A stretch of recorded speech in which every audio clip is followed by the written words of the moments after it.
Hello everyone, welcome to Red 5 Standing By. It's been a while since my last video where I wasn't sitting in front of my desk, and for that I apologize. But today I'm here to talk about the Chrome First Order Trooper, Captain Phasma. Just a heads up, this video will contain spoilers for the Phasma novel, so if you don't want the book to be ruined for you, there's your warning. Now there's no debating that Captain Phasma was severely underutilized in The Force Awakens, and frankly she was a big disappointment. She was all over the marketing material and she didn't do much besides lower the shields to Starkiller Base for Finn and Han way too easily. With the release of the Phasma book and comics, Lucasfilm has clearly tried to reignite fans' interest in the character in preparation for The Last Jedi, and for the most part, they're doing just that. I haven't read any of the comics, but Phasma's backstory in the novel definitely paints her as a skilled warrior and someone who is to be feared. However, as badass as she is, Phasma is a character that I frankly don't like. My opinion might change after seeing The Last Jedi or if I ever end up reading the comics, but as I listened to the novel on Audible, she would continually let me down the further into the book I got. I do, however, like how the planet she's from shapes her into a hardened leader and fighter. In the book, Phasma's home planet of Parnassus was abandoned by a mining company after a nuclear explosion at one of the facilities, leaving the survivors to fight over land and resources in this Mad Max-like world.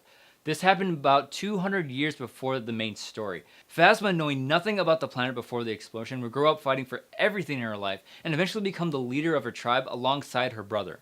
But the main reason I dislike Phasma is based on the stories told in the book. She only does anything for her own advancement and survival. She eventually turns on everyone she knows to survive and eventually escape her barren homeworld by way of the First Order. She turns on her parents so she and her brother aren't killed when a rival tribe takes control of her territory. She turns on her brother and tribe as she helps Brendol Hux reach his crashed spaceship after he promises to take her off-world. She leaves a loyal companion to die in the desert when she is taken off her home planet with Hux, and she conspires with Armitage Hux to murder his father Brendol to cover up the truth about her origins. Some might say that I'm not supposed to like her because she's a villain, but characters like Tarkin and Thrawn are major villains in Star Wars, and their motivations make them two of my favorite characters. I'm not saying after finishing the Phasma book that she's a weak character. I guess it's like what I think about Cersei from Game of Thrones, especially after this last season. A strong character in her own right, but so self-centered that she's incapable of seeing the bigger picture. As far as the novel itself, I enjoyed the overall story and learning about Phasma's origins.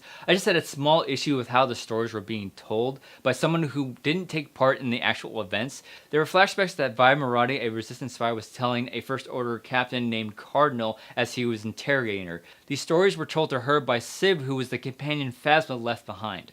So these stories are being told by someone who's twice removed from the events, which occasionally lead to some confusing shift of perspective. Also, the real plot of the book is actually Cardinal interrogating Vi to dig up some dirt on Phasma to get her removed from the First Order. Obviously, this doesn't happen, and it leads to Phasma almost killing him. But if you'd like to check out the book for yourself, you can get it for free on Audible by going to audibletrial.com/videos by Andrew and signing up for a 30-day trial. You'll get a free credit that you can use towards the Phasma novel and help out this channel in the process. If you do end up reading or listening to the book, let me know what your thoughts are in the comments below, and more importantly, if you feel the same way I do about the Phasma character. Again, my thoughts might change over time, but right now Phasma isn't high on my list of favorite Star Wars characters. That's gonna do it for me. If you like this video, be sure to like and share it, and to stay up to date on all the videos going up on this channel, give that subscribe button a click.